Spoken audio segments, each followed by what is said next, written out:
Imagine you are born into a simple wooden hut, grow up in poverty, have hardly any education, and one day become one of the most important presidents in history.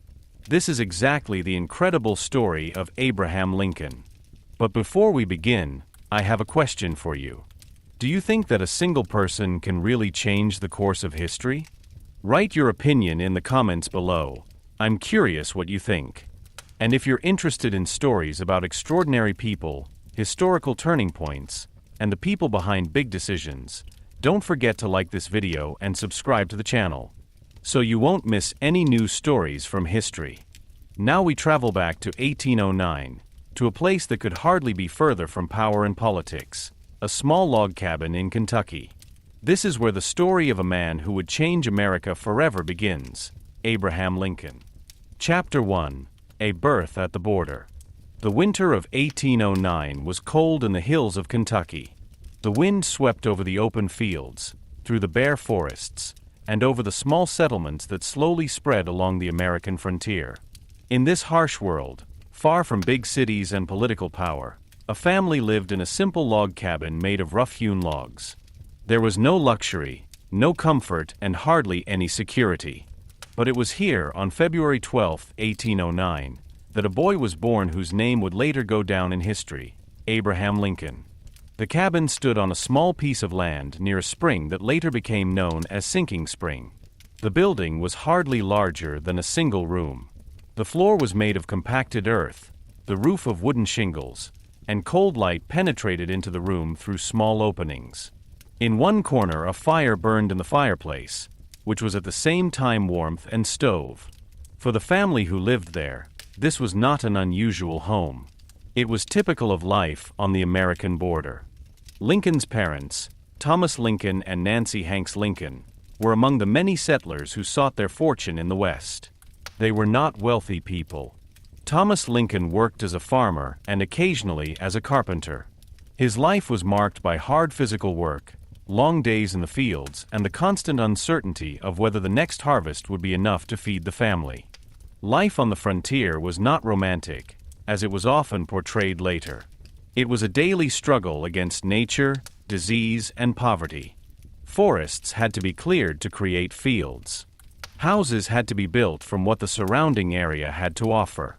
Tools were scarce, medical help was almost non-existent, and education was considered a luxury. It was into this world that Abraham was born. His older sister Sarah was already 2 years old when he was born. The small family lived closely together, and everyone had to do their part as soon as they were old enough. Even as a child, Abraham learned that work was an integral part of life. He spent the first years of his life in Kentucky, an area that was still considered a border region. Roads were rare, and many places were only accessible by narrow paths. News from the big world took weeks or months to reach the remote settlements. But although the family was poor, there was something that particularly shaped Lincoln's childhood: stories. In the evenings, when the work was done and the fire crackled in the fireplace, adults told stories. They talked about life in the East, about new settlements, about politics, and about the future of the young country. The United States was still a relatively new nation at the time. Many people believed that the future held limitless possibilities. Little Abraham listened attentively. Early on, people around him noticed that he was unusually curious. He asked many questions and observed the world around him with an attention that was not natural for a child of his age. But the Lincoln family's life remained difficult. Land ownership in Kentucky was complicated. Many farmers lost their land due to unclear ownership claims or legal disputes. Thomas Lincoln also got into such conflicts.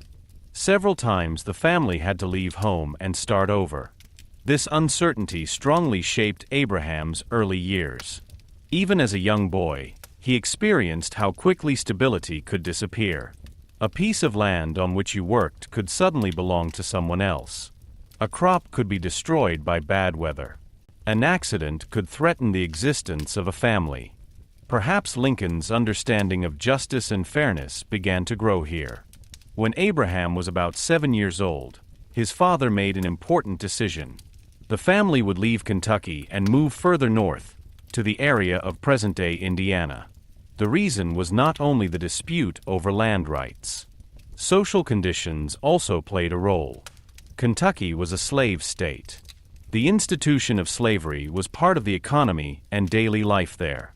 Thomas Lincoln, however, had increasing difficulties with this reality. In addition, Indiana offered new opportunities for farmers, and it was a free state in which slavery was prohibited. However, the move was anything but easy. The journey led through dense forests, over unpaved roads, and through undeveloped areas. The family transported their few possessions by wagon and on foot. It took days or weeks to get back to their new home. For little Abraham, this trip was a formative experience. The world seemed huge and untamed. Forests stretched for miles, rivers had to be crossed, and there were traces of wildlife everywhere. When the family finally reached their new land, the hard work began all over again. First, a simple shelter had to be built. In the beginning, they even lived in a kind of open shelter, before a real log cabin was later built. The forest had to be cleared to create fields. Trees were felled, stumps removed, and wood stacked. In this environment, Abraham learned early on how to handle axe and tools. He was tall for his age and quickly developed impressive physical strength. Chopping wood, building fences, and hard work soon became part of his everyday life. But despite this physical work, his curiosity for knowledge remained. The problem, however, was that books were rare. Schools existed only sporadically, often only for a few months a year. Teachers came and went, and many children were only able to attend classes for a short time before they had to work in the fields again. In total, Lincoln probably received less than a year of formal schooling in his entire childhood. But that didn't stop him from learning. He borrowed books from neighbors whenever he had the opportunity. Each page was read carefully, often several times. He read by the firelight, sitting on logs, or during short breaks from work. These early years shaped his character. He learned perseverance, independence, and the value of hard work. At the same time, he developed a deep appreciation for knowledge, language, and stories. But life also had tragic moments in store. When Abraham was 9 years old, the family was struck by a heavy blow of fate. His mother, Nancy Hanks Lincoln, contracted a disease known at the time as milk disease. This disease was caused by poisonous plants that ate cows. People who drank the milk of these animals could become seriously ill. There was hardly any medical knowledge about it at the time. Nancy Lincoln died in 1818. For the young Abraham, this was a drastic experience. His mother had been an important figure, a woman who valued education and encouraged her children to learn. Her death left a deep void. Months later, his father remarried. His new wife, Sarah Bush Lincoln, brought several children of her own into the family. But she quickly developed a close relationship with Abraham. She recognized his enthusiasm for books and supported him in it as best she could under the difficult circumstances. Later, Lincoln would often say that she had been one of the most important people in his life. As the years passed, Abraham continued to grow up, both physically and mentally. He grew taller than most people around him and developed a calm, thoughtful personality. No one in these small settlements could have guessed at the time what role this boy would one day play. To the neighbors, he was simply the son of a farmer. A boy who chopped wood, read books, and sometimes said amazingly clever things. But the world around him changed. The United States grew rapidly. New states emerged, political conflicts increased, and questions about freedom, equality, and slavery became increasingly important. Young Abraham Lincoln grew up in this time of change. His childhood in poverty, his experiences on the frontier, and his insatiable curiosity for knowledge laid the foundation for everything that was to come later. He was still just a boy from a simple hut in the forest. But the story had already begun. Chapter 2: Childhood in Poverty. When Abraham Lincoln's family finally settled in the forests of Indiana, a new chapter in their lives began, but one that was just as hard work, uncertainty, and deprivation as the old one. The area was hardly developed. There were only a few neighbors, no real roads, and only a few small settlements. Nature completely dominated people's lives. Everyday life began early. Even before the sun rose above the treetops, the fire was lit in the fireplace. The family got up, ate a simple meal, and began the work necessary to survive. Fields had to be cultivated, wood had to be felled, fences had to be built, and animals had to be cared for. For children, there was hardly a phase of carefree childhood. Abraham also had to take on responsibility at an early age. Although he was still young, he worked in the fields, helped chop wood, and learned to do heavy physical work. The working days were long and exhausting, especially during the planting and harvesting seasons. But poverty did not only mean hard work. It also meant a constant lack of things that many people took for granted. Clothing was often made of coarse fabric and worn for years. Shoes were precious and were only worn on special occasions. Food was simple and often repetitive: cornbread, vegetables from the garden, and occasionally meat from animals that were hunted or kept. Abraham Lincoln grew up in this environment. His father, Thomas Lincoln, expected him to lend a hand. For a farmer, a son was above all an additional worker. Thomas was a practical man who valued the value of physical strength and endurance. But his son was different in many ways. While many boys his age spent their free time playing games or hunting, Abraham developed an unusual passion: reading. Books were rare in the border region. There were no libraries, and only a few people owned printed works at all. But when Abraham heard that someone in the area had a book, he tried everything to be allowed to borrow it. He often had to walk long distances to do so. Sometimes he would carry a book home several miles, read it in a few days, and then bring it back carefully. For him, every book was like a window into a larger world. Among the early works he read were stories, Bible texts, and simple history books. He was particularly impressed by stories about great personalities, courageous decisions, and moral conflicts. Reading was more than entertainment for him. It was a way to think beyond one's surroundings. Many neighbors found his behavior unusual. A boy who didn't want to sleep after work, but still sat by the fire and read, was not an everyday occurrence in the rough world of the frontier. But it was precisely this habit that shaped his personality. Abraham began to think about words, ideas, and arguments. He tried to understand why people made certain decisions and how societies worked. His stepmother, Sarah Bush Lincoln, also recognized his curiosity early on. She supported him whenever she could. Although she also came from a humble background, she was aware that education could be a rare opportunity. She encouraged Abraham to read and sometimes even defended him when his father said he should spend less time on books and more time on work. Later, Lincoln would say that she had helped him believe in his possibilities. But even with this support, life remained hard. In the course of his childhood, Abraham grew up to be an unusually tall and strong boy. Even as a teenager, he towered over many adults. His long arms and strength made him a skilled worker, especially in the so-called rail splitting logs from which fences were built. This work was strenuous and monotonous. With a heavy axe, large pieces of wood had to be split into long, narrow boards. Day after day, the same movement was repeated. But Abraham developed remarkable perseverance. This ability to do physical work earned him respect in the environment.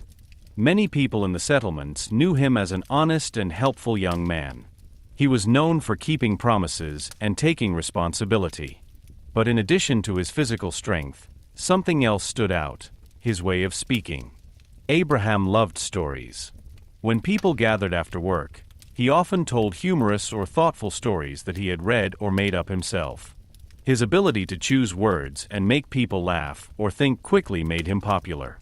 Without knowing it, he was already training a skill that would later play an important role in his life: the art of speaking. But not all the experiences of his youth were easy. Poverty also meant that Abraham could only attend school very irregularly. The few schools in the region were simple buildings in which children of different age groups were taught together. The lessons often lasted only a few months a year. In total, Lincoln probably spent less than 12 months of his entire life in formal schools. But even this short time he used intensively. He learned to read, write, and basic mathematics. He was particularly fascinated by writing. Sometimes he practiced on pieces of wood or on the back of old documents because paper was too valuable to waste. A teacher later recalled that Lincoln had an extraordinary memory. He could memorize long texts and later reproduce them almost verbatim. But as Abraham grew, he also realized that the world was bigger and more complex than the forests of Indiana suggested. Sometimes he heard stories from travelers, merchants, or neighbors who came from other regions. They talked about cities, politics, and new ideas that spread throughout the young country. These stories awakened a growing curiosity in him. He began to wonder what place he himself could have in this world. At the same time, he developed a strong sense of justice. When he saw that people were being treated unfairly, it often bothered him for a long time. An experience that was often told later occurred during this time. A neighbor had lent him a book. While Abraham was reading it, the book was damaged by rain that entered through the cracks of the hut. When he noticed this, he immediately went to the owner and honestly explained what had happened. To compensate for the damage, he worked in his field for several days until the book was considered paid. This story quickly spread around the area and strengthened his reputation as a particularly honest young man. The nickname Honest Abe would make him famous many years later. But at that time, he was simply a young man trying to find his place in life. The years passed, and Abraham slowly grew up. With each passing year, his desire to see more of the world grew. The forests of Indiana had shaped him, but they could not fully satisfy his curiosity. He began to suspect that his path might not only lie in his father's fields. He didn't yet know exactly where his life would take him. But one thing was already clear. The boy who had grown up in poverty had something that did not depend on money or possessions. An extraordinary combination of curiosity, honesty, humor, and determination. These qualities would take him further away from the small log cabin of his childhood, and eventually lead him into a role that no one in the forests of Indiana could have foreseen. Chapter 3: The Young Worker. By the time Abraham Lincoln entered his late teens, he had already done more physical labor than many people did in their entire lives. The forests of Indiana had made him strong. His shoulders were broad, his arms long and strong, and his height was conspicuous everywhere. Even then, he clearly towered above most of the men around him. But his strength alone did not make him special. It was the combination of physical work, curiosity, and an unusually alert mind that distinguished him from many other young men. In the frontier regions of America, work was the center of life. There were no fixed career paths, no universities nearby, and hardly any opportunities for social advancement. If you wanted to survive, you had to be prepared to accept any job that came your way. Abraham Lincoln did just that. As a young man, he initially continued to work in his father's fields. But the older he got, the stronger his desire for independence grew. Like many young men on the frontier, he wanted to go his own way and decide for himself where his life should lead. An important step in this direction was his first big trip. In 1828, he was given the opportunity to take a trip down the Mississippi River on a flatboat, a simple, flat wooden boat. Such boats were used to transport goods such as grain, pork, or wood from the northern regions to the south. For the young Lincoln, this journey was an adventure. He had hardly left the forests of Indiana, and now he was to travel several thousand miles downstream. At that time, the Mississippi was one of the most important traffic arteries in the United States. Along its banks were cities, plantations, and trading centers. The journey finally took him to New Orleans. There Lincoln saw something that made a deep impression on him and shook him. For the first time, he experienced the reality of slavery up close. On the streets and markets of the city, enslaved people were sold like goods. Men, women, and children stood on platforms while buyers examined their bodies, negotiated prices, and families were torn apart. For many people in the South, this was a normal part of the economy. But for the young Lincoln, it was a shocking sight. Later, friends recalled that he often spoke of this experience. The pictures he had seen in New Orleans did not let him go. He was still a simple worker without political influence. But these early impressions shaped his moral attitude toward slavery. After his return, Lincoln continued his life as a laborer. He took on any activity that presented itself. These included above all the so-called rail splitting, the splitting of tree trunks into fence posts. This work was in high demand in the newly settled areas, as farmers had to fence off large areas to protect fields and animals. With a heavy axe, Lincoln split the trunks into long wooden slats. Day after day, this work was repeated. But Lincoln developed an impressive technique. With a few well-aimed blows, he was able to split large pieces of wood, while other men took much longer to do so. His strength quickly became known. In many places, he was soon considered one of the best workers in the area. But despite his physical abilities, Lincoln was always looking for opportunities to learn something new. A decisive turning point came in the early 1830s. His family moved again, this time to the state of Illinois. At that time, the region was still in the process of being developed. New cities emerged, and many people hoped to start a better life there. Lincoln eventually separated from his father's household and began working on his own. One of the places he settled was the small village of New Salem. New Salem was not a big city. It consisted of a few houses, a blacksmith shop, a mill, and a few shops. But for Lincoln, this place became an important step in his life's journey. Here he first worked as an employee in a small shop. The store sold a mix of food, tools, clothing, and other things that the settlers needed. For Lincoln, this was a completely new experience. For the first time, he worked not only physically, but also with customers, money, and goods. His honesty quickly made him popular. There are many stories from that time that show his character.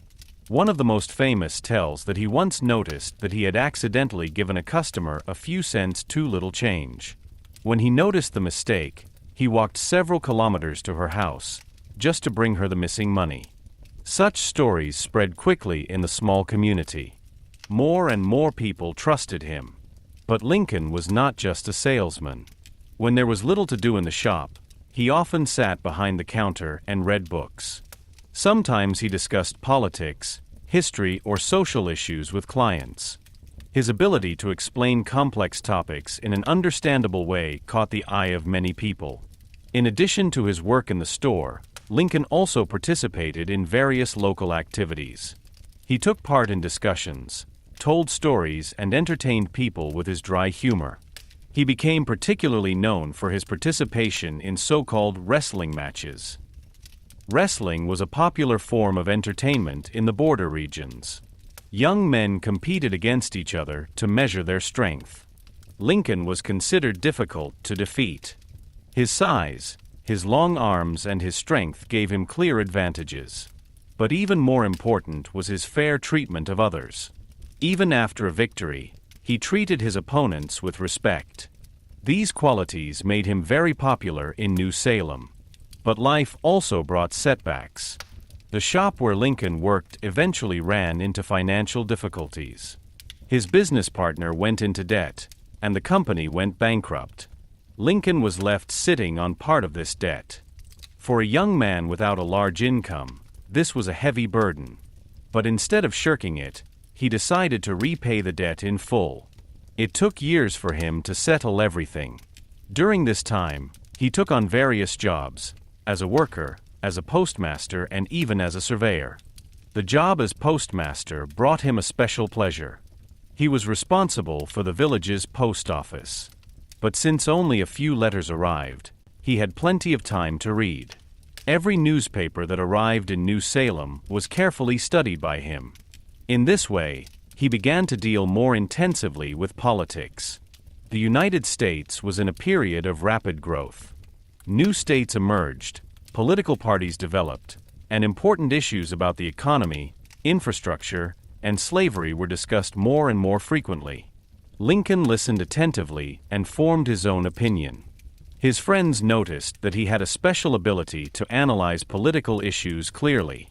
He was able to structure arguments, explain problems in an understandable way, and propose solutions. Slowly, a new thought arose in him. Maybe he could do more than just work. Perhaps he could actively participate in shaping society.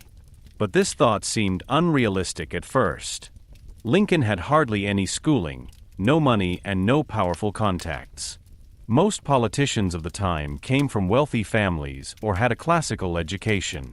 He, on the other hand, was a simple worker from the forests. Nevertheless, he began to think about politics. The conversations in the shop, the newspapers, and the discussions with friends awakened a new passion in him.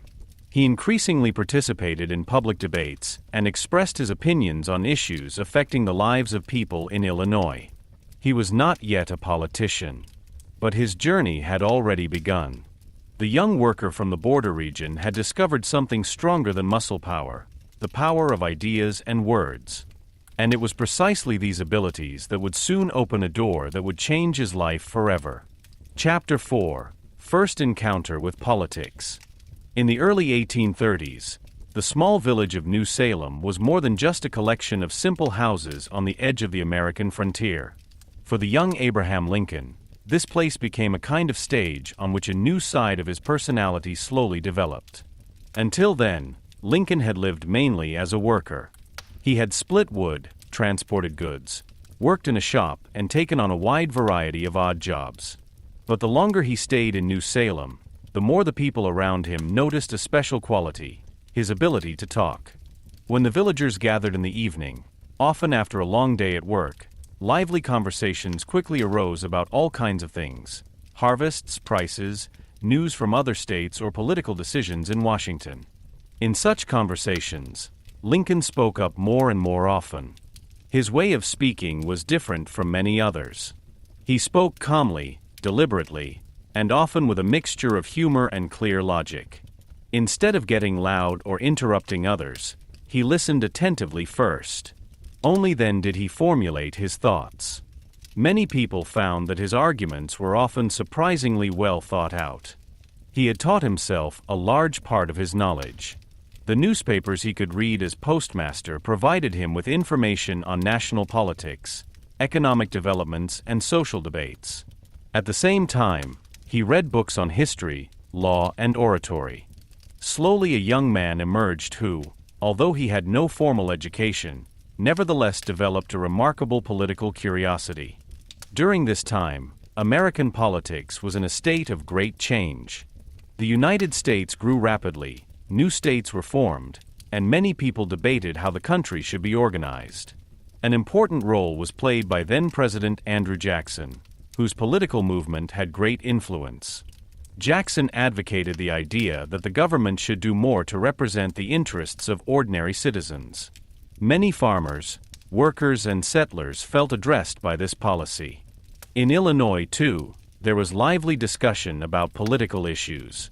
Road construction, trade, land distribution, and economic development were important issues for a region that was still under construction.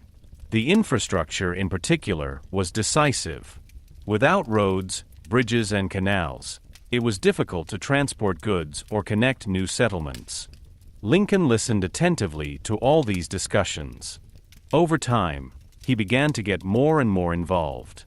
He asked questions, proposed solutions, and explained complicated relationships in such a way that they were understandable to others.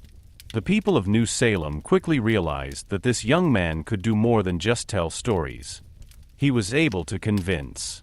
In 1832, Lincoln finally made a decision that would change his life. He would run for political office himself. It was a courageous decision. Lincoln was just 23 years old. He had no money, no influential family, and no political experience. But he had something else: the respect of the people around him. He decided to run for a seat in the Illinois legislature. At that time, Election campaigns were very different from today. There were no television debates, no large party apparatuses, and no professional campaigns. Candidates had to travel themselves, talk to people, and explain their ideas directly. Lincoln started with exactly that. He attended small gatherings, talked to farmers in their fields, discussed with merchants in stores, and explained his ideas about the future of Illinois. His program was relatively simple. He campaigned above all for better infrastructure. Roads and rivers should be better used to facilitate trade and connect new settlements. He also wanted to promote economic development so that people in the region would have more opportunities. Many listeners were surprised at how clearly he was able to formulate his thoughts. But the election campaign was suddenly interrupted by an event. In the same year, the so-called Black Hawk War broke out. Fighting broke out between American settlers and a group of Native Americans led by Black Hawk. Many young men from Illinois volunteered to participate in the defense. Lincoln did the same. He joined a militia, a kind of volunteer citizen troop. Although he had no military experience, the men of his unit chose him as their leader, a sign of how much they trusted him. Lincoln was deeply impressed by this choice. He later said that hardly any award in his life had made him as proud as the decision of these men to elect him captain. During the war, Lincoln took part in several marches and patrols, but he did not experience any major battles. Nevertheless, this time was important for his personal development. He learned to take responsibility for others and to make difficult decisions. After the conflict ended, he returned to New Salem and continued his campaign. But the war had cost time, and Lincoln had hardly had the opportunity to present his political ideas comprehensively. When the votes were counted, he lost the election. For many people, this would have been a reason to give up their political ambitions. But Lincoln reacted differently. He was disappointed, but not discouraged. Interestingly, the election result also showed something positive. In his own constituency, Lincoln had received a large number of votes. This meant that the people who knew him personally trusted him. This trust motivated him to continue. In the years that followed, Lincoln continued to work in various professions. At the same time, he began to deal more intensively with law. He borrowed law books and studied them in his spare time. He was fascinated by law. It offered a way to resolve conflicts, understand rules, and create social order. Lincoln recognized that legal knowledge also played an important role in politics.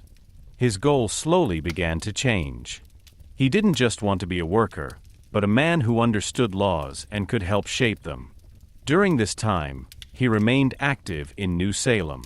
He took part in discussions, gave speeches at local meetings, and helped people when they needed advice or support.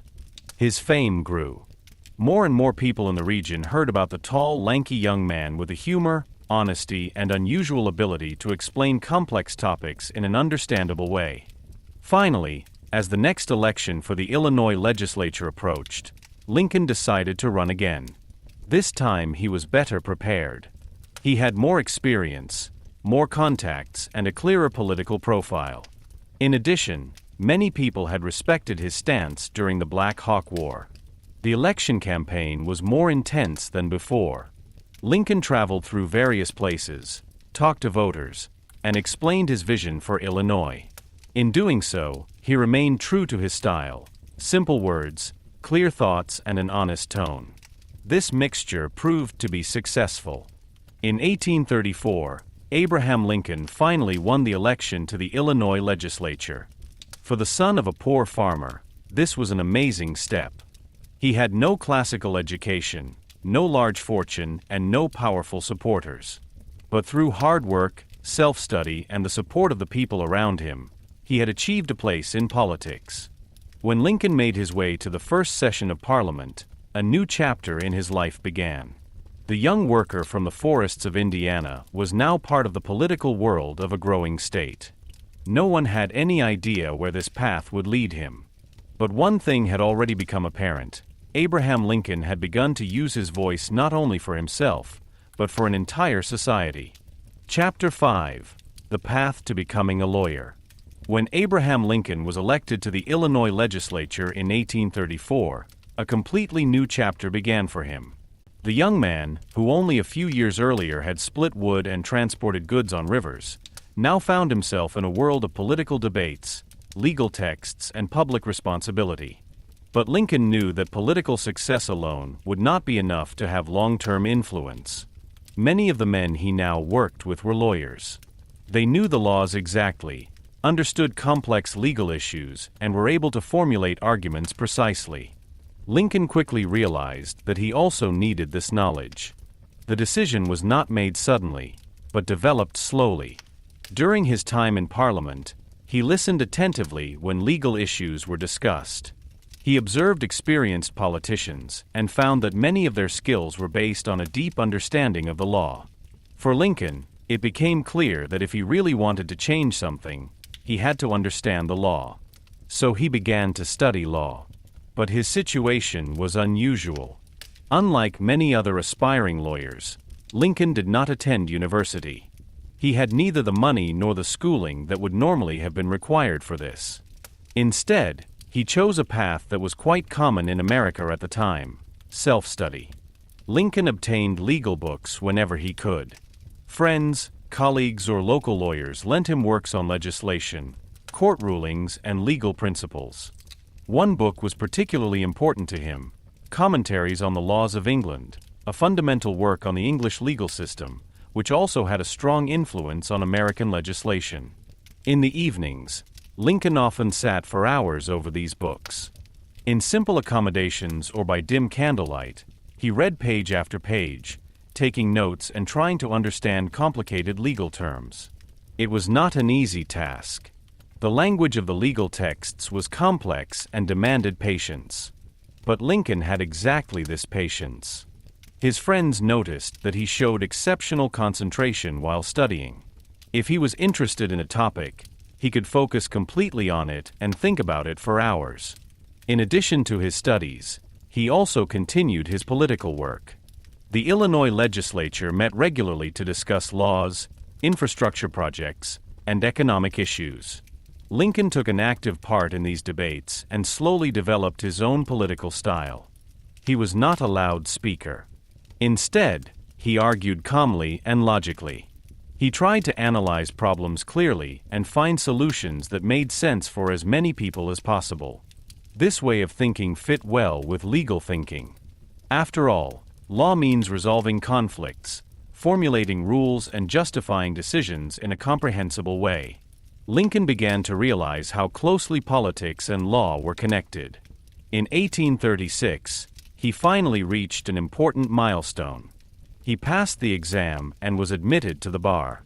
For someone with his background, this was a remarkable achievement. The son of a poor farmer, who had barely received a year of formal schooling, was now officially allowed to work as a lawyer. But another change was imminent. Lincoln decided to move to Springfield. This city had meanwhile become the capital of Illinois and quickly developed into a political and economic center. For a young lawyer, Springfield offered better opportunities than the small village of New Salem. When Lincoln arrived, he began working in a law firm. His first partner was an experienced lawyer who helped him gain practical experience. The work of a lawyer in 19th century America was very different from today's imagination. Many trials did not take place in large courtrooms, but in small local courts. Judges, lawyers, and jurors often knew each other personally, and the proceedings were often direct and straightforward. In addition, lawyers had to travel regularly. At that time, the legal system in Illinois functioned according to the so-called circuit principle. Judges and lawyers traveled together through different districts to hold court hearings. Lincoln also took part in these trips. He often rode a horse from town to town, sometimes for several days. The trails were bad, the weather could be unpredictable, and accommodations were often easy. But these trips also had advantages. Lincoln met many people: farmers, merchants, artisans, and local politicians. He heard their stories, understood their problems, and developed a deep understanding of the lives of the people of Illinois. Many of his later political convictions were shaped during this time. His work as a lawyer covered a variety of different cases. Some concerned land disputes, others debts, contracts, or minor criminal offenses. Lincoln always tried to understand the facts exactly. He was known for listening very carefully. Before formulating an argument, he wanted to be sure that he knew all sides of a conflict. This attitude quickly earned him a good reputation. Many people trusted him because they felt that he was working honestly and wasn't trying to win through trickery or deception. A distinctive feature of his style was his ability to translate complex issues into simple words. In court, he often spoke in such a way that jurors without legal training could immediately understand his arguments. He used examples from everyday life, told short stories, or asked questions that made people think. His humor also played an important role. Lincoln was able to lighten up a tense situation with a well-placed remark. This ability made him not only likable, but also effective in negotiations. But despite his growing success, Lincoln remained a modest man. He lived simply, often wearing plain clothes and focusing more on his work than on social status. Many people described him as friendly, but also thoughtful. Sometimes he even seemed melancholy. Friends noted that Lincoln often thought about bigger questions: justice, moral responsibility, and the future of the United States. His experiences as a lawyer reinforced these thoughts. In many cases, he saw how differently people were treated, depending on their wealth, social status, or origin. These observations shaped his understanding of fairness and equality before the law. During these years, Lincoln also developed important political relationships. He worked closely with other politicians and became a member of the so-called Whig Party, a political movement that supported economic development, infrastructure projects, and a stronger role for the federal government. Among his political role models was Henry Clay. Clay advocated the idea that economic modernization and national cooperation were critical to the future of the United States. Lincoln admired his ability to find political compromises and solve complex problems. These ideas also influenced Lincoln's own thinking. While working as a lawyer, he remained politically active at the same time. He was re-elected to the Illinois legislature several times and slowly built a reputation as a serious and reliable politician. But although his career progressed, Lincoln remained aware of his origins. He never forgot the poverty of his childhood, the hard work in the fields, and the difficult years in the forests of Indiana. These experiences made him sensitive to the problems of ordinary people. For him, the law was not only a tool for a personal career. It was a means of establishing order, resolving conflicts, and promoting justice. This is how the lawyer Abraham Lincoln came into being step by step. A man who had learned on his own, who had advanced through hard work, and who began to understand the responsibility that comes with knowledge and influence. No one could have guessed that this lawyer would one day become one of the most important political figures in American history. But the road there had already begun. In small courtrooms, on long journeys over dusty roads, and in the quiet hours when Lincoln pondered law, politics, and the future of his country. Chapter 6: Love, Family, and Personal Doubts. As Abraham Lincoln increasingly established himself as a lawyer and politician in the 1840s, his private life also began to change. Until then, his everyday life had been dominated by work, long journeys as a lawyer, political discussions, and countless hours with books and legal texts. But behind this public image was a man who often struggled with inner doubts. Many friends described Lincoln as someone who could be humorous, but at the same time had a deeply thoughtful side. He thought a lot about life, about responsibility, and about moral questions. Sometimes it seemed as if this constant reflection weighed heavily on him.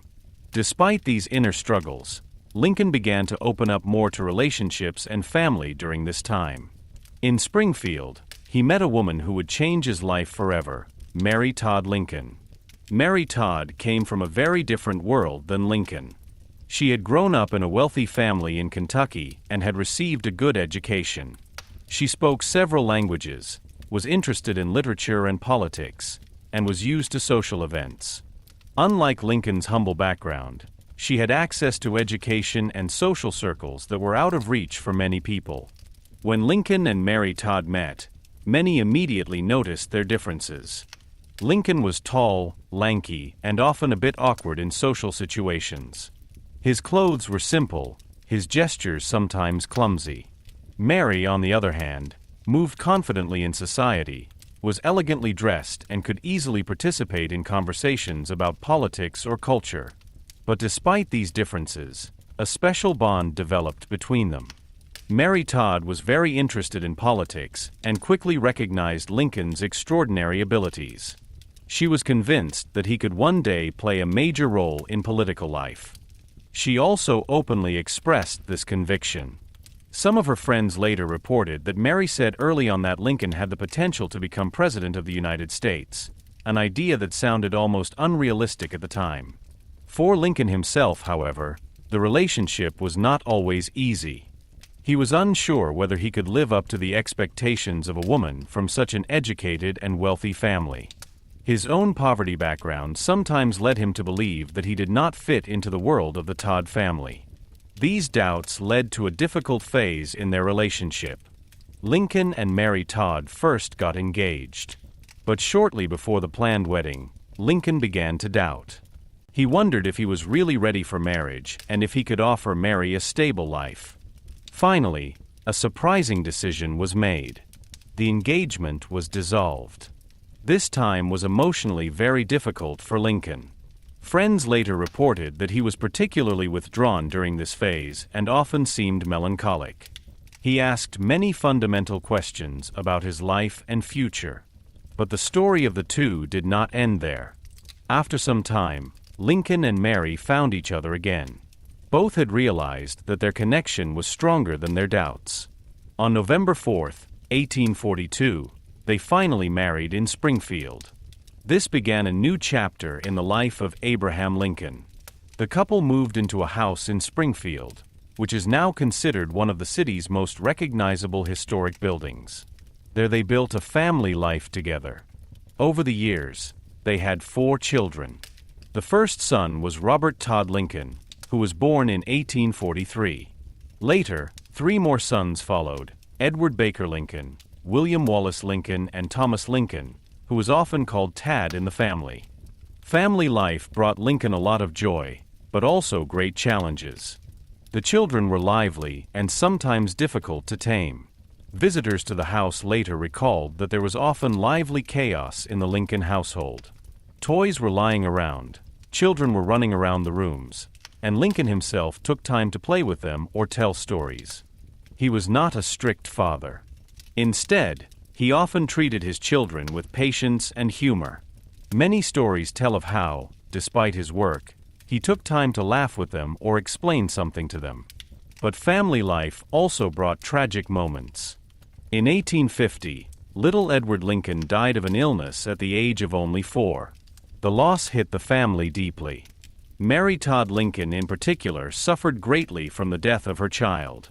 Abraham Lincoln was also severely affected. Friends noted that this loss reinforced his already thoughtful personality. He rarely spoke openly about his feelings, but his melancholy became much more noticeable during this time. Despite these personal challenges, Lincoln continued to work intensively as a lawyer. His firm developed successfully, and his reputation as a reliable lawyer spread throughout Illinois. He continued to travel regularly through various districts to represent cases in court. These trips meant that he was often separated from his family for several weeks. Sometimes he rode long distances through rain, snow, or heat to get to a court date in time. The accommodations were often simple, and everyday life while traveling was exhausting. But Lincoln also used this time to think. During the long rides across the country, he thought about political developments, social issues, and his own future. During these years, his political thinking continued to develop. The question of slavery increasingly became a central issue in American politics. New territories in the West presented the nation with difficult choices. Should slavery be allowed there or not? How could the balance between free states and slave states be maintained? Lincoln watched these developments closely. He was not yet a nationally known politician, but he began to deal with these questions more and more intensively. At the same time, he remained aware of his own insecurities. He was not a man who considered himself perfect. Rather, he often doubted his abilities and wondered whether he was really ready for larger political tasks. But it was precisely this self-reflection that made him a special personality. Lincoln always tried to weigh his decisions carefully. He didn't just want to gain power, he wanted to understand the responsibility that came with it.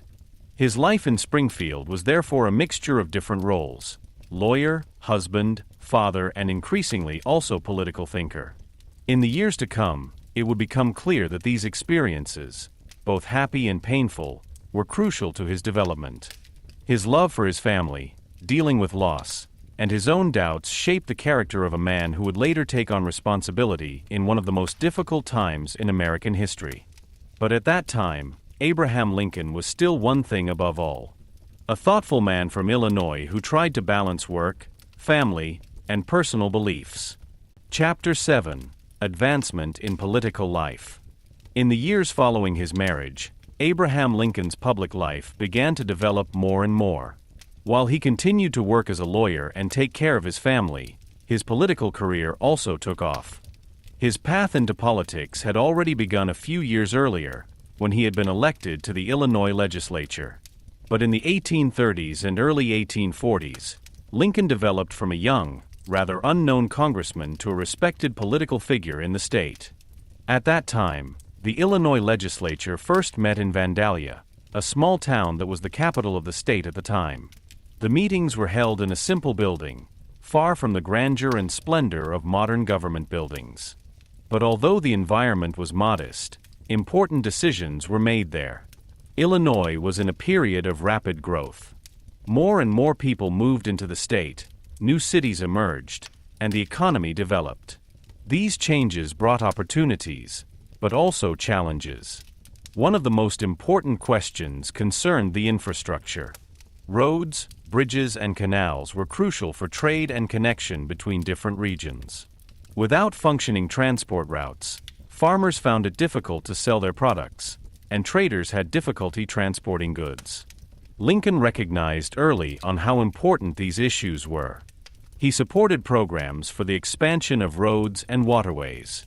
His goal was to strengthen Illinois economically and open up new opportunities for the people.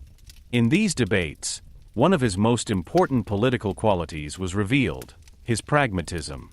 Lincoln was not a radical ideologue. He tried to find solutions that were practically feasible and benefited as many people as possible. He often worked with politicians who had different views. This ability to work together earned him respect. During his time in Parliament, Lincoln also developed close political ties. Particularly important was his affiliation to the so-called Whig Party. The Whigs held the idea that economic development, infrastructure projects, and an active state were critical to the nation's progress. They advocated for banks, industry, and national investment. These ideas fit well with Lincoln's ideas. He believed that hard work and economic opportunities could help anyone improve their lives. At the same time, he was convinced that the state should play a role in making these opportunities possible. During these years, Lincoln was re-elected to the Illinois legislature several times. His colleagues appreciated his calm manner and his ability to analyze complex problems clearly. Although he was not the loudest speaker, many listened attentively when he spoke. An important step in his political career was also the decision to move the capital from Illinois. Lincoln supported the plan to move the government from Vandalia to Springfield. Springfield quickly became an important center of the state, and the relocation promised economic benefits for the region. However, the plan was politically controversial. Many members of Parliament from other regions did not want to lose the capital. The decision required intensive negotiations and political compromises. Lincoln played an active role in these talks. Together with some colleagues, he finally managed to gain enough support. The capital was actually moved to Springfield, a success that further strengthened its political importance. While Lincoln worked in the House, he remained active as a lawyer. This dual role was not unusual at the time. Many politicians also practiced legal or economic professions. For Lincoln, however, this meant a very busy everyday life. He often spent months traveling to conduct court proceedings, and then returned to Springfield to attend political meetings. This experience helped him develop a broad understanding of people's problems. He heard the concerns of farmers struggling with debt.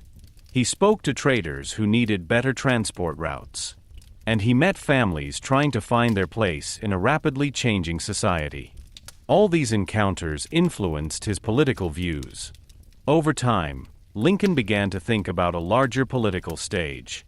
The next step for many ambitious politicians was the United States Congress in Washington, D.C. National laws were discussed there, and politicians could influence the entire nation there. Lincoln eventually decided to run for a seat in Congress. The election campaign was intense. He traveled through various regions of his constituency, gave speeches, and explained his political ideas. In doing so, he remained true to his style: simple words, clear arguments, and a direct connection to his audience. Many people felt addressed by his honesty. He did not promise unrealistic changes and did not present himself as a perfect politician. Instead, he spoke openly about challenges and possible solutions. This attitude convinced many voters. In 1846, Abraham Lincoln finally won the election to the United States House of Representatives. He became a member of the national parliament. For the boy who had once been born in a simple log cabin, this was an amazing path. He had worked his way up step by step through hard work, self-study, and political experience. In 1847, Lincoln moved to Washington to take up his new role. The capital of the United States was a very different world from the towns and villages of Illinois. Politicians from all parts of the country met here to decide on national issues. In Congress, Lincoln experienced the political tensions between the northern and southern states at close quarters for the first time. The topic of slavery in particular played an increasingly important role. The United States continued to grow westward, and each new territory posed the same question: should slavery be allowed there or not? This debate increasingly divided the nation. Lincoln took a cautious position at the time. He was personally opposed to the spread of slavery, but also believed that political solutions had to be carefully found to preserve the fragile balance of the nation. During his time in Congress, he participated in various debates and further developed his political skills. But after one term in office, he initially decided not to run again. Instead, he returned to Springfield and focused more on his work as a lawyer. Many people thought at the time that his political career might have reached its peak. But Lincoln himself knew that his story was not over yet. Political tensions in the country continued to grow, and more people began to realize that difficult decisions were imminent. The lawyer from Illinois had already proven that he could formulate ideas clearly, convince people, and take responsibility. These skills would soon find a much bigger stage. Because the United States was at the beginning of a crisis that would change the entire country, and Abraham Lincoln would soon be at the center of this story again. Chapter 8: The Division of America. When Abraham Lincoln returned to Springfield from Congress in the late 1840s, his political career initially seemed to reach a quieter phase. He refocused more on his work as a lawyer, traveling around Illinois for court hearings and taking care of his family. But while Lincoln continued his everyday life, the political landscape of the United States changed dramatically. One topic increasingly dominated every political discussion: slavery. The United States was in a period of rapid expansion. New territories in the West were opened up, new territories were created, and soon the same question arose each time: should slavery be allowed in these new territories or not? This question developed into one of the biggest conflicts in the history of the country. In the South, slavery was a central part of the economy. Large plantations produced cotton, tobacco, and other agricultural products, and these plantations worked with enslaved people. Many politicians from the southern states considered this system necessary for their economic success. In the North, on the other hand, the economy was more industrialized. Factories, trade, and small agriculture shaped life. In many northern states, slavery had already been abolished, and more people considered it morally wrong. These differences led to growing tensions. Politicians tried to find compromises for a long time. One of the best known was the so-called Missouri Compromise. This compromise was intended to establish a balance between free states and slave states by establishing certain geographical boundaries for the spread of slavery. But with each new territory, it became more difficult to maintain this balance. In 1850, Congress passed another attempt to reduce tensions, the Compromise of 1850. This legislative package attempted to resolve multiple conflicts at once. Some territories were given the opportunity to decide for themselves whether they wanted to allow slavery. At the same time, however, a new law was introduced that was particularly controversial, the Fugitive Slave Act. This law obligated citizens and authorities, even in free states, to send escaped enslaved people back to the South. For many people in the North, this was a moral shock. They now had to actively help support a system they actually rejected. Abraham Lincoln watched these developments closely. Although he did not hold any national political office at the time, he followed the debates with growing concern. For him, slavery was a moral problem, but at the same time he knew that the nation could break apart if no political solutions were found. The situation worsened further in 1854. This year, politician Stephen A. Douglas introduced a new law, the Kansas-Nebraska Act. This law effectively repealed the previous regulations of the Missouri Compromise. Instead of a fixed geographical border, the inhabitants of new territories were to decide for themselves whether they wanted to allow slavery. At first glance, this idea seemed democratic. But in reality, it led to chaos. In the territories of Kansas and Nebraska, people suddenly poured in from different parts of the country. Some wanted to support slavery, others wanted to prevent it. Both sides tried to gain control of the region through elections or even violence. The situation escalated quickly. Armed groups attacked each other, cities were destroyed, and political conflicts turned into open violence. This period later went down in history as Bleeding Kansas. For Abraham Lincoln, the Kansas-Nebraska Act was a turning point. He saw this law as a dangerous development. The spread of slavery was not to be left to chance, while at the same time political tensions were increasing. These events led to Lincoln actively returning to politics. He began to give speeches and explain his views publicly. He argued that the United States could not exist permanently half free and half enslaved. For Lincoln, it was clear that the nation had to decide in the long term which path it wanted to take. His speeches were heard more and more often. Many people in the North shared his concerns about the spread of slavery. At the same time, however, they also wanted to prevent the country from breaking apart. During this time, a new political movement also emerged. Several groups that opposed the spread of slavery joined forces and formed the Republican Party. This party took the position that slavery should not be extended further into new territories. Lincoln joined this movement. His speeches became clearer and more insistent. He argued not only politically, but also morally. For him, slavery contradicted the fundamental ideals of the United States, especially the idea that all people were created equal. But Lincoln was cautious at the same time. He did not want an immediate radical upheaval that could possibly trigger a civil war. Instead, he relied on political solutions and democratic processes. His ability to explain complex topics in an understandable way made him increasingly famous. Newspapers began to report on his speeches, and more people listened to his arguments. Especially in Illinois, an intense political debate developed between Lincoln and Stephen Douglas. Douglas continued to defend the Kansas-Nebraska Act and the principle of popular sovereignty. Lincoln, on the other hand, warned that these policies would divide the nation ever deeper. While the political discussions became more intense, the mood in the country also intensified. In 1857, the Supreme Court of the United States made a decision that further increased tensions, the ruling in the case of Dred Scott decision. The court stated that people of African descent, whether free or enslaved, could not be American citizens.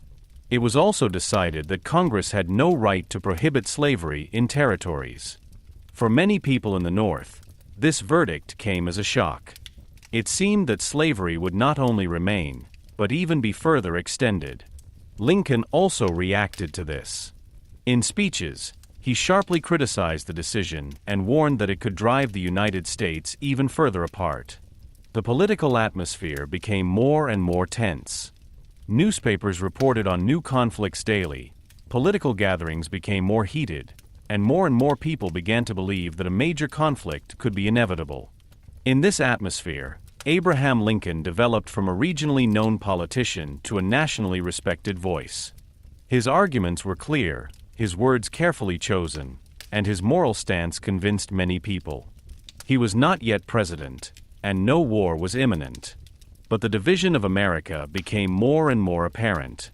The United States was at a historic turning point, and Abraham Lincoln was about to become one of the most important figures in this dramatic history. Chapter 9: The Lincoln-Douglas Debates. In 1858, political tension in Illinois reached a peak.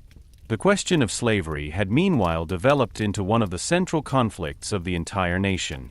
In the midst of this heated atmosphere, Abraham Lincoln entered into a political confrontation that would not only change his own career, but also attract the attention of the entire United States. His opponent was one of the country's best-known politicians, Stephen A. Douglas. Douglas was an experienced senator from Illinois and one of the most influential figures in politics at the time. He was known for his strong personality, rhetorical skills, and role in the introduction of the Kansas-Nebraska Act, which was intended to leave the issue of slavery in new territories to the residents themselves. Lincoln, on the other hand, was not yet a national star at that time. Although he had earned a good reputation as a lawyer and former congressman, he was far less known than Douglas. Nevertheless, he decided to challenge Douglas. The occasion was the election to the United States Senate. Lincoln ran for the newly formed Republican Party, while Douglas continued to represent the Democratic Party. The two men embodied two different political visions. Douglas argued that the inhabitants of new territories should decide for themselves whether they wanted to allow slavery or not. He called this principle popular sovereignty. For him, this was a democratic solution that was intended to reduce conflicts between states. Lincoln was critical of this idea. He believed that the spread of slavery would destroy the moral foundation of the nation in the long run. For him, the central question was not only political, but also ethical. In a famous speech, Lincoln articulated his concern in a sentence that later became one of the most famous quotes in American history. He explained that a house that is divided in itself cannot exist. By this image, Lincoln meant that the United States could not remain permanently half free and half enslaved. Sooner or later, the country will have to decide which way it wants to go. These words attracted a lot of attention. Some people admired his courage, others warned that such statements could further exacerbate tensions in the country. The election campaign soon developed into a series of public debates between Lincoln and Douglas. A total of 7 major debates took place, organized in different cities of Illinois. Thousands of people traveled from surrounding regions to hear the two politicians. For many, this was an extraordinary event. At that time, political debates were an important form of public opinion forming. Without radio, television, or the internet, such events were one of the few opportunities to experience politicians directly. The atmosphere at these meetings was often lively. People came in horse-drawn wagons, brought picnic baskets, and spent the whole day in the meeting places. Merchants sold food, newspapers reported extensively, and political supporters tried to influence the crowd. When Lincoln and Douglas stepped onto the stage, thousands waited eagerly for their words. The debates usually followed a fixed sequence. One of the candidates began with a long speech, then the other responded, and at the end the first speaker had another opportunity to react. These speeches could each last an hour or more. Douglas was an experienced speaker. He spoke energetically, with great self-confidence and clear political messages. His arguments often focused on the idea of local self-determination. For him, it was important that each region could decide on its own laws. Lincoln, on the other hand, relied on a different strategy.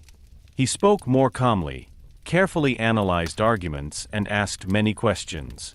His speeches were often logically structured and tried to make the moral consequences of political decisions visible. An important moment in the debates was the so-called Freeport question. Lincoln publicly asked Douglas whether a territory could effectively prevent slavery, even though the Supreme Court had declared in the Dred Scott decision that slaveholders should retain their rights anywhere in the country. Douglas replied that territories could indirectly prevent slavery by not enacting local laws to protect it. Although this answer helped Douglas in the Illinois election campaign for a short time, it also caused criticism from the southern states, where many politicians expected greater support for slavery. The debates soon became known throughout the country.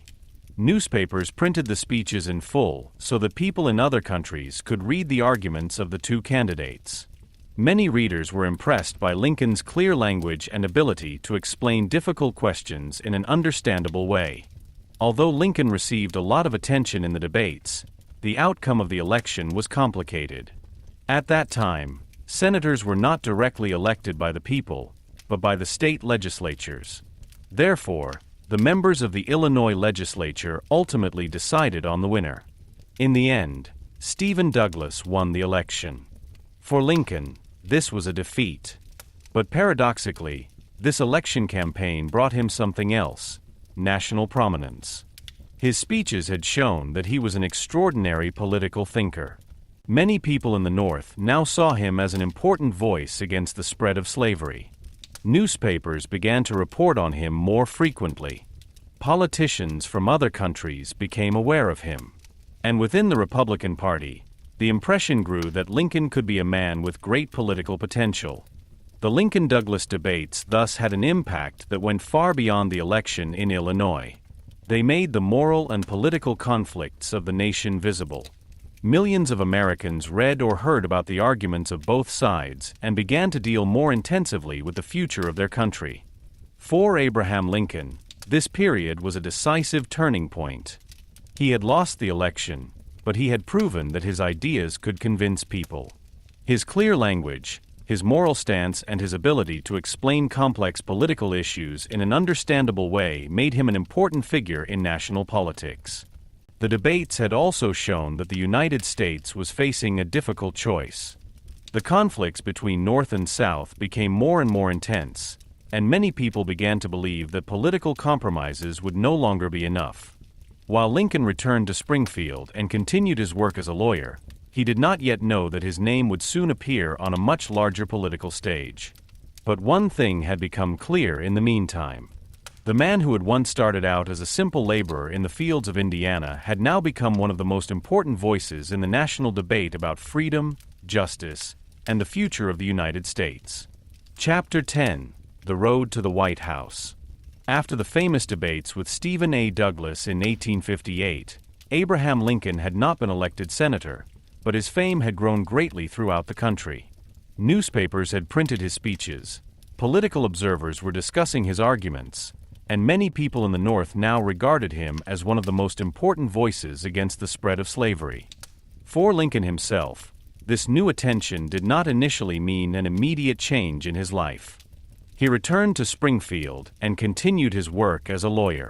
His days continued to be marked by court hearings, traveling through Illinois, and long hours with legal documents. But something began to change in the background. Within the Republican Party, many politicians were looking for a personality who could run in the next presidential election. The party was still relatively young and wanted to find a candidate who was both experienced and acceptable to many voters. Several well-known politicians were initially considered favorites. But in the course of 1859, Lincoln's name also began to appear more and more frequently in political conversations. His speeches against the spread of slavery had earned him respect, and his humble background made him credible to many people. A decisive moment for his national fame came at the beginning of 1860. Lincoln was invited to give a speech in New York City, one of the most important cities in the country. The event took place in the well-known Cooper Union and attracted numerous politicians, journalists, and interested citizens. This speech later became known as the Cooper Union speech. Lincoln had prepared carefully. For weeks he studied historical documents, speeches by former politicians, and the original discussions about the American Constitution. His goal was to formulate a clear argument. He wanted to show that many of the founding fathers of the United States had also opposed the spread of slavery. In doing so, he tried to prove that his position was not radical, but was in line with the original ideals of the nation. When Lincoln finally stood on stage, many listeners were surprised at first. His appearance differed significantly from that of many politicians from the East. He was tall, slender, and seemed a bit awkward. But as soon as he began to speak, the impression changed. His speech was clearly structured, logically structured, and full of historical evidence. He spoke calmly, but with conviction. Step by step, he explained his arguments and showed why he believed that the spread of slavery had to be stopped. The effect was impressive. Newspapers throughout the country reported on the speech and printed large parts of it. Many commentators praised his ability to explain complex political issues in an understandable way. For Lincoln, this was an important step. For the first time, he was perceived as a major politician not only in the Midwest, but also in the eastern United States. Only a few months later, a decisive event was imminent. In May 1860, the Republican Party met for its Grand Convention in Chicago to determine its candidate for the presidential election. This meeting was an impressive event. Delegates from different states came together to discuss, negotiate, and finally vote. The atmosphere was tense, because several candidates hoped for the nomination. Among the most famous were experienced politicians such as William H. Seward, who was long considered the favorite. Lincoln, on the other hand, was initially considered more of an outsider. But his supporters had a clever strategy. They presented him as a candidate capable of compromise, a man who could appeal to both moderate and determined opponents of slavery. They also emphasized his humble background and his ability to talk to ordinary citizens.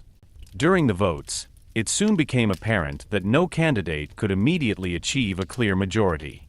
After several rounds of voting, the votes slowly shifted. More and more delegates began to support Lincoln.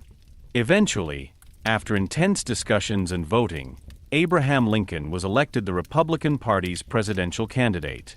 When the news reached Springfield, Lincoln himself was surprised. He had hoped to play a role, but the actual nomination was an enormous step. Now he was at the center of a national election campaign. The presidential election of 1860 quickly became one of the most tense in the history of the United States. The political system was deeply divided. The Democratic Party split into several factions that supported different candidates. This created an unusual situation with several serious candidates for the office of president. In addition to Lincoln and Douglas, politicians from Southern parties who wanted to represent the interests of the slave states more strongly also ran for office. The election campaign was intense. Newspapers, speeches, and political events determined the everyday life of many Americans. Everywhere there was discussion about what future the country should have. Lincoln himself remained in Springfield for most of the campaign. At that time, it was common for candidates not to travel through the country themselves, but to let their supporters speak for them. Delegations of citizens, politicians, and journalists visited Lincoln at his home to hear his views. Once again, his special ability to convince people was shown. He spoke calmly, deliberately, and with great clarity. His words seemed honest and understandable. In November 1860, the election finally took place. When the votes were counted, a remarkable result emerged. Lincoln won the election, largely thanks to strong support in the northern states. He was elected President of the United States. But while many people in the North celebrated his victory, the Southern states reacted with great concern. Many politicians in the South feared that Lincoln's presidency could mean the end of slavery in the long term.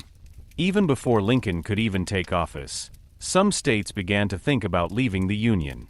The nation was on the verge of a historic crisis. For Abraham Lincoln, a completely new responsibility now began.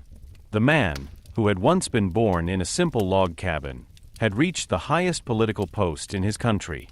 But instead of experiencing a period of triumph, his presidency would immediately begin one of the greatest challenges in American history. The United States was on the verge of breaking apart, and Lincoln had to find a way to hold the country together.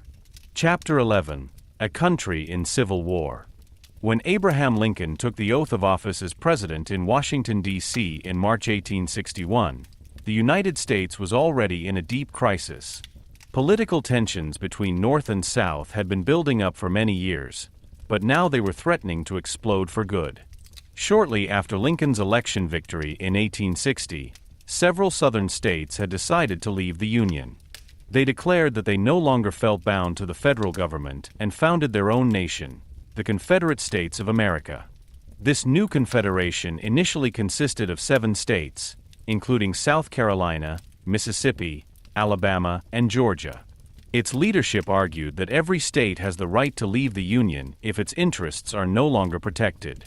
In the North, on the other hand, many people considered this decision illegal. For Lincoln, the situation was particularly difficult. He wanted to preserve the cohesion of the United States, but at the same time he had to avoid open war if possible. In his inaugural speech, he therefore tried to find a conciliatory tone. He stated that he had no intention of abolishing slavery in the states where it already existed. His main goal is to preserve the Union. But these words could no longer stop the crisis. In April 1861, an event occurred that marked the final beginning of the conflict. The port city of Charleston was home to a Union military stronghold, Fort Sumter. Confederate troops demanded that Union soldiers leave the fortress. When they refused, massive shelling of the complex began on April 12, 1861. After more than a day under heavy artillery fire, the garrison surrendered. This event went down in history as the Battle of Fort Sumter. The attack on Fort Sumter officially marked the beginning of the American Civil War. Lincoln reacted immediately. He called on volunteers from the northern states to come forward to defend the Union. Thousands of men followed this call. At the same time, other southern states joined the Confederacy, including Virginia, Arkansas, and Tennessee. The country was now finally divided. The Union in the North had greater industrial capacity, more railways, and a larger population. The Confederacy in the South, on the other hand, had experienced military leaders and fought on its own territory. Many people believed at the beginning that the war would only last a few months. But Lincoln quickly began to realize that the conflict could become much longer and more difficult. As president, he now had an enormous responsibility. He had to organize an army, coordinate military strategies, and at the same time ensure the political stability of the country. He also had to ensure that the border states, regions where slavery existed but had not left the Union, remained loyal. This task required enormous political skill. Lincoln appointed several generals to lead the Union Army. One of the most important was later Ulysses S. Grant, who proved to be a particularly determined military leader. But in the first years of the war, many battles were difficult for the Union. One of the first major clashes was the First Battle of Bull Run. Many spectators from Washington had even come to watch the battle, in anticipation of a quick victory for the Union. But instead, the Confederacy won. This defeat showed that the war would by no means be over quickly. In the following years, there were numerous battles in different parts of the country. Cities were destroyed, fields devastated, and thousands of soldiers lost their lives. Lincoln had to make many difficult decisions during this time. He spent long hours in the White House, reading reports from generals, writing letters, and arguing with advisors. He also often visited hospitals where wounded soldiers were treated. These encounters touched him deeply. Friends later reported that Lincoln often reflected on the human suffering of the war. For him, the conflict was not an abstract political question, but a tragic reality that affected the lives of millions of people. Despite the difficulties, Lincoln remained determined. He was convinced that the Union had to be preserved. If the Southern states had successfully exited, it might have meant the end of the United States as a nation. At the same time, the meaning of the war began to change. Initially, the main concern was to preserve the Union. But over time, the question of slavery also became more and more central. Many people in the North began to argue that the war must not only ensure the unity of the country, but also end the system of slavery. Lincoln himself moved cautiously on this issue. He knew that too radical a move could lead some border states to join the Confederacy. At the same time, however, he recognized that slavery was a fundamental problem that had to be solved in the long term. As the war continued, Lincoln sought a decision that would make both moral and strategic sense. This decision was to follow soon. But in the first years of the Civil War, his main task was to keep the country together. The United States was in one of the most difficult moments in its history. Families were divided, cities were under military pressure, and every day new news of losses reached the White House. In this situation, Lincoln's most important quality as president became apparent. He remained calm. Even in moments of great uncertainty, he tried to make clear decisions and convey hope. His speeches reminded people that while the war was terrible, it had a higher goal: the future of the nation. No one knew yet how long the conflict would last or how many victims it would claim. But one thing was certain. The man from the small log cabin in Kentucky was now at the center of a historic struggle, a struggle for the unity of the United States and for the values on which the country had been founded. Chapter 12: The Emancipation Proclamation. In the midst of the chaos of the American Civil War, a crucial question began to come to the fore. Should the war only save the unity of the United States, or should it also end the system of slavery? For Abraham Lincoln, this question was anything but easy. When the war began in 1861, its official goal had been clearly formulated: to preserve the Union. Many people in the North supported the war because they believed that the United States had to stay together as a nation. But with each year of conflict, it became clearer that slavery was not only a political problem, but also a moral challenge. The economy of the Southern states relied heavily on the labor of enslaved people. Cotton plantations, agricultural production, and large parts of the regional economy were closely linked to this system. For the Confederation, slavery therefore meant not only a social structure, but also an important economic basis. Many military leaders of the Union began to argue that this system had to be weakened. If enslaved people were free, the economies of the Southern states would be significantly weakened. At the same time, many of these people could support the Union's army, as workers, helpers, or even soldiers. But Lincoln knew that such a decision entailed political risks. Some border states that were still part of the Union, such as Kentucky or Missouri, had continued to allow slavery. If Lincoln had immediately announced the complete abolition of slavery, these states might have changed sides. So the president had to act cautiously. During 1862, Lincoln began to think hard about a possible decision. In talks with advisors and members of his cabinet, he discussed various options. He realized that a political declaration alone would not be enough. If he wanted to take action against slavery, he had to do so in connection with the war. As commander-in-chief of the army, Lincoln had certain military powers.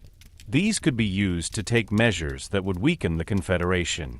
Finally, he came to a decision. He would issue a proclamation declaring enslaved people free in Confederate-controlled areas. But Lincoln first waited for a suitable moment. He knew that such a decision would have a stronger political effect if it were combined with a military success. A point in time immediately after a defeat of the Union would have given the impression that it was a desperate measure. In September 1862, the opportunity finally came. After the bloody Battle of Antietam in Maryland, the Union Army was able to stop the Confederacy's advance. Although the battle itself caused enormous losses, it was considered a strategic success for the North. Just a few days later, Lincoln announced a historic decision. He published a preliminary version of the Emancipation Proclamation. This declaration announced that all enslaved people in the Confederate-controlled territories would be declared free from January 1, 1863. The news spread quickly. Newspapers throughout the country reported on the proclamation. For many people in the North, it was an important moral step. The war now took on a new meaning. It was no longer just a struggle for the unity of the country, but also a struggle against slavery. As the new year began, Lincoln finally signed the final version of the proclamation. It officially came into force on January 1, 1863. Legally, the situation was complicated. The proclamation liberated only people in the territories under Confederate control. In the border states of the Union, slavery initially remained. Nevertheless, the decision had enormous symbolic significance. It changed the moral basis of war. Now the Union fought not only for political unity, but also for the idea of freedom. For enslaved people in the South, the proclamation meant hope. As soon as Union troops reached an area, many people could claim their freedom. Thousands left plantations, sought shelter with the armies of the North, and began a new life. Many of them even joined the Union Army. In the course of the war, more than 180,000 African American soldiers fought for the Union. Their participation was an important factor in the military success of the North. The proclamation also had a major impact internationally. European countries such as the United Kingdom and France had previously considered supporting the Confederation diplomatically. But after the war was officially linked to the abolition of slavery, such support became much more difficult politically. In many European countries, slavery had already been abolished, and public opinion tended to support the Union's struggle. The Emancipation Proclamation therefore also strengthened the international position of the United States. Despite these positive developments, the war remained brutal. The years 1863 and 1864 brought more heavy battles, heavy losses, and great challenges for Lincoln. But his decision to emancipate himself became one of the most important moments of his presidency. It showed that he was willing to combine moral principles with political strategy. Many historians today see the proclamation as a turning point in American history. It was a decisive step towards the final abolition of slavery, which was later enshrined in law by the 13th Amendment to the United States Constitution. For Lincoln himself, this decision was one of the hardest of his life. He knew that it would trigger criticism. Some people in the North thought it was too radical, while others thought it had not gone far enough. But Lincoln was convinced that it was necessary. At a moment when the country was marked by war and insecurity, he sent a clear signal. The United States was not only to remain a political union, it was also to move closer to the ideals of freedom and equality. The Emancipation Proclamation finally made Abraham Lincoln one of the central figures in the fight against slavery. And it changed the history of the nation forever. Chapter 13, Gettysburg and the Vision of a New America. In the summer of 1863, the United States was in the middle of the third year of the Civil War. The conflict had already cost countless lives, destroyed cities, and torn families apart across the country. While Abraham Lincoln tried to hold the country together in the White House, the armies of the Union and the Confederacy faced each other in ever larger and bloodier battles. One of these battles was to become one of the most decisive moments of the entire war. In July 1863, the Confederate Army, led by Robert E. Lee, marched north. Lee hoped to win a decisive victory on the territory of the Union. Such a success could break the morale of the North and perhaps even trigger European support for the Confederation. His troops moved through Pennsylvania, while the Union Army followed them. Eventually, the two armies met in the small town of Gettysburg. The battle began on July 1, 1863. At first, it was a chance encounter between smaller units, but the conflict quickly grew into a massive military confrontation. Thousands of soldiers poured onto the battlefield, artillery pieces were positioned, and both sides prepared for a battle that would last several days. The following 3 days were among the bloodiest in American history. On the first day, the Confederate troops succeeded in pushing back parts of the Union. But on the second day, the fighting intensified along important strategic points such as Cemetery Hill and Little Round Top. On the third day, one of the most famous attacks of the entire war occurred. General Lee ordered a massive frontal assault on Union lines, a maneuver that later became known as Pickett's Charge. Thousands of soldiers marched across open fields while under heavy artillery and rifle fire. The attack failed. But strategically, the Battle of Gettysburg meant a decisive victory for the Union. Robert E. Lee's army was forced to retreat and return to Virginia. The Confederacy's dream of a decisive victory in the North had thus failed. When news of the battle reached Washington, Lincoln immediately recognized its importance. But the victory also brought with it a shocking reality. The battlefield of Gettysburg was littered with the bodies of fallen soldiers. Thousands of men were buried or had yet to be identified. The small town was marked by wounded, destroyed buildings, and the traces of war. In the weeks following the battle, local authorities decided to create a national military cemetery. This place was to be dedicated to the fallen soldiers of the Union and to honor their sacrifices. A large ceremony was organized for the inauguration of the cemetery. President Lincoln was also invited to speak a few words. The event took place on November 19, 1863. Many people gathered on the grounds of the new cemetery. Politicians, soldiers, citizens, and family members of the fallen had come to commemorate the dead. The main speaker of the event was a famous speaker and politician who gave a long and detailed speech. When he had finished, Abraham Lincoln stepped forward.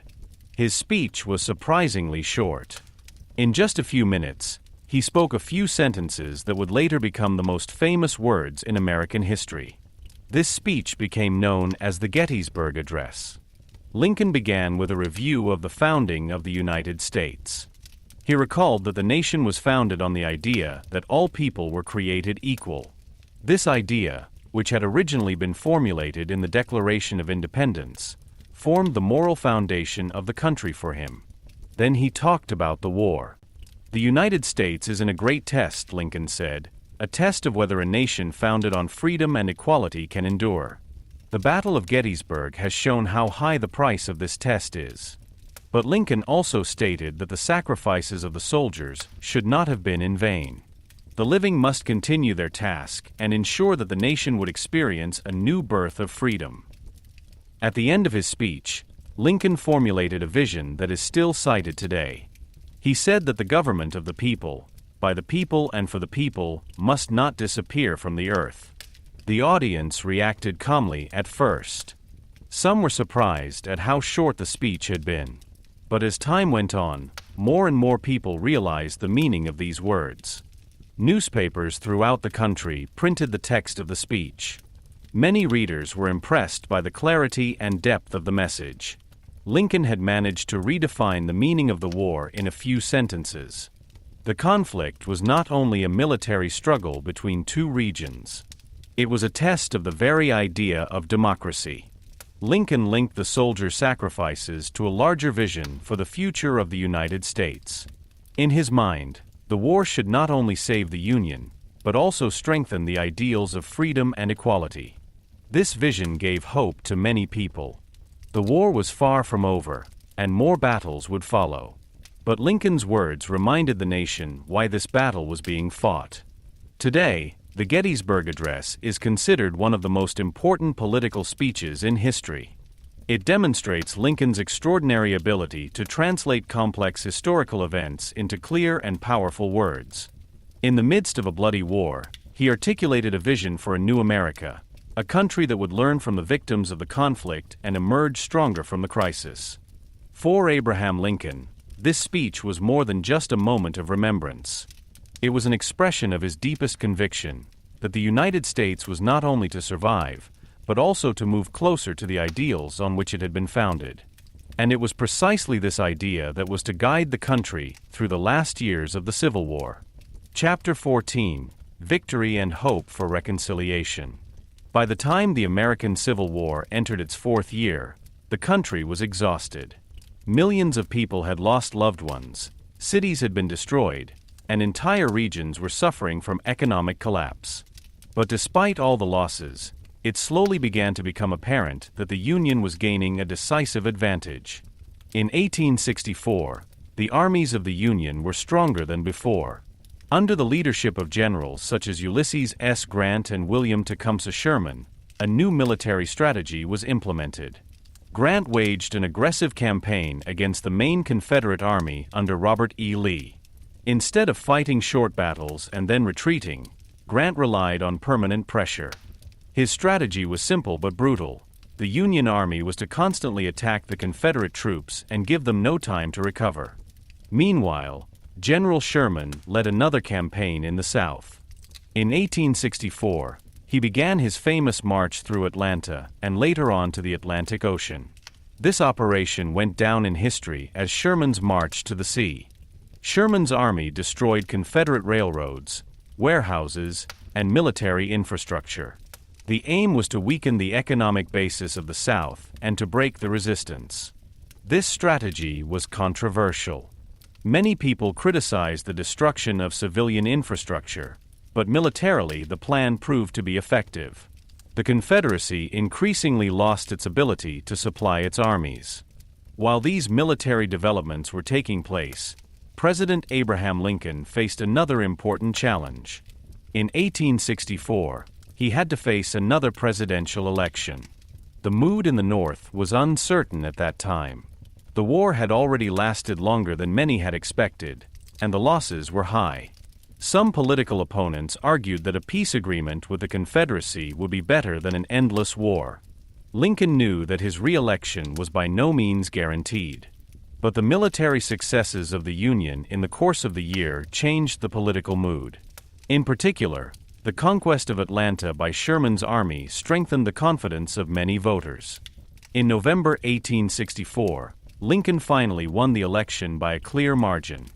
This victory was more than just a political success. It showed that a large part of the population was ready to continue the war until the Union was fully restored. Lincoln's second term began in March 1865. At his second inauguration, he gave a speech that is now considered one of the most important political speeches in American history, the second inaugural address of Abraham Lincoln. In this speech, Lincoln did not talk about triumph or revenge. Instead, he reflected on the causes of the war and the responsibility of all Americans. He acknowledged that both North and South were part of the same history and that the war had claimed enormous victims. His concluding words became particularly famous. He called for malice against no one and charity for all to be acted. His goal was to facilitate reconciliation between North and South after the war. This attitude showed that Lincoln was not only thinking about military victory. He was already thinking about the future of the country. As Lincoln spoke these words, the armies of the Union were on the verge of a decisive breakthrough. In the spring of 1865, Grant's troops succeeded in capturing the Confederate capital of Richmond. The Confederate government had to flee, and the military situation in the South deteriorated dramatically. Only a few days later, a historic moment occurred. On April 9, 1865, General Robert E. Lee met with Ulysses S. Grant in the small town of Appomattox Courthouse. There Lee signed the surrender of his army. This event went down in history as Surrender at Appomattox. Although smaller battles were still taking place, the Civil War was practically over. The news spread quickly throughout the country. In the cities of the North, people celebrated on the streets. Bells rang, flags were waved, and many believed that a new era would finally begin. But Lincoln reacted with remarkable restraint. He did not want to celebrate a triumph over the defeated South. Instead, he focused on the difficult task that now lay ahead, rebuilding the nation. The war had left deep wounds. The Southern states were economically devastated, millions of enslaved people were now free, and the country's political system had to be reorganized. Lincoln therefore began to think about a policy of reconciliation. He wanted to reintegrate the South into the Union as quickly as possible. States that distanced themselves from the Confederation and declared loyalty to the Union were to regain political rights relatively quickly. At the same time, the freedom of the former slaves had to be protected. This task was complex. Many people in the South opposed change, while in the North some politicians called for harsher punishment of the former Confederates. Lincoln tried to find a middle ground. He believed that lasting peace was only possible if the country looked forward together. Revenge and harsh punishments could trigger new conflicts. That is why he often spoke of the need for the United States to become one nation again. In April 1865, Lincoln himself visited the city of Richmond, which had recently been taken by the Union. As he walked through the streets, only a few soldiers accompanied him. Many former slaves greeted him with great enthusiasm. Some even knelt down before him. Lincoln reacted modestly to this. He told them not to kneel before him, but to thank God, and to accept their freedom with self-confidence. This scene showed how much the country had changed. The war was over, and the United States was at the beginning of a new chapter. For Abraham Lincoln, this moment marked the culmination of a long and difficult journey. The boy from the simple log cabin had led the nation through its greatest conflict. But while the country looked to a future full of hope, no one suspected that Lincoln's own story would come to a tragic end just days later. Chapter 15: The Assassination and the Legacy.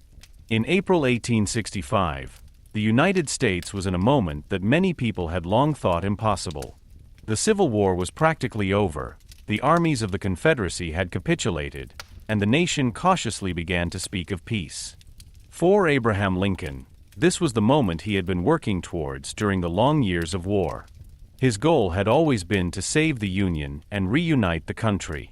But even though the military conflict was over, the United States faced an enormous task. Millions of people in the South lived in destroyed cities and on devastated fields. The economy of the former Confederation was on the ground. At the same time, millions of enslaved people were suddenly free and now had to find their place in an entirely new society. Lincoln knew that the next few years would be decisive. His vision for this time was one of reconciliation. He believed that the South should be reintegrated into the Union as quickly as possible. In speeches and conversations, he spoke of the need for the nation to heal.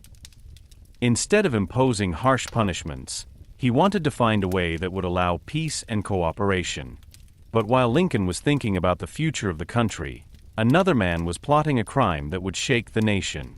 That man was John Wilkes Booth. Booth was a well-known actor and a staunch supporter of the Confederacy. During the war, he had developed increasingly radical views. For him, Lincoln was not just a political opponent, but an enemy who had destroyed the way of life of the South. When the Confederacy collapsed in the spring of 1865, Booth became more and more desperate. Initially, he had planned to kidnap Lincoln in order to enforce political demands. But after the war was lost, he changed his plan. He decided to kill the president. On the evening of April 14, 1865, Lincoln and his wife, Mary Todd, attended a theater performance at Ford's Theater in Washington, D.C. The visit was supposed to be a relaxed evening. The war had just ended, and Lincoln wanted to enjoy a few hours of distraction. Many spectators in the theater knew that the president was present and greeted him with applause. During the performance, John Wilkes Booth sneaked into the building unnoticed. As an actor, he knew the theater well and knew how to move without attracting attention. Finally, he reached the box where Lincoln was sitting. Around 10 p.m., a single shot was fired. Booth had met the president at close range. Chaos immediately broke out in the theater. Some viewers did not understand what had happened at first. Others saw Booth jumping out of the box and jumping onto the stage. While fleeing, he allegedly shouted a sentence in Latin that means, "This is what tyrants are doing." Then he disappeared into the night. Lincoln was seriously injured and carried to a nearby house. Doctors tried everything to save his life, but the injury was too severe. On the morning of April 15, 1865, Abraham Lincoln died. The news spread quickly throughout the country. Many people could hardly believe it at first. After 4 years of war and countless victims, the president who had led the nation through this difficult time was suddenly dead.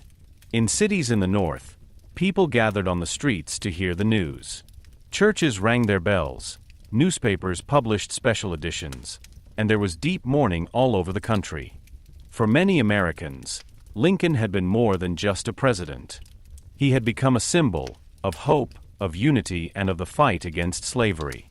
His death also triggered great reactions internationally. Newspapers in Europe reported extensively on the attack, and many political leaders expressed their sympathy. Lincoln was regarded worldwide as one of the most important political figures of his time. His body was taken on a long journey through several cities in the United States. This so-called Lincoln funeral train led through numerous places so that people could say goodbye. Millions of citizens stood along the routes, many with bowed heads and silent mourning. At the end of the trip, Lincoln was buried in Springfield, the city where his political career had begun. The man who had once worked as a simple lawyer in Illinois was now bid farewell as one of the most important presidents in American history. But although his life had suddenly ended, his legacy lived on. Lincoln had led the United States through its greatest crisis. Under his leadership, the Union remained, and with the abolition of slavery, a new phase of American history began. His words, his decisions, and his vision for a fairer country influenced generations of politicians and citizens. Many of his speeches, especially the Gettysburg Address, are still quoted and studied today. They remind us that democracy cannot be taken for granted and that freedom must be defended again and again. The image of Lincoln himself also became an important symbol over time. His story shows an extraordinary life path, from the simple log cabin in Kentucky to the highest office in the country. He had little formal education, but through curiosity, determination, and hard work, he became one of the most important political thinkers of his time. His ability to combine compassion with political determination made him a unique leader. Today, Abraham Lincoln is considered one of the central figures in American history. His life stands for the belief that even people from humble backgrounds can bring about great change. And his story is a reminder that courage, morality, and conviction can sometimes be enough to change the course of an entire nation.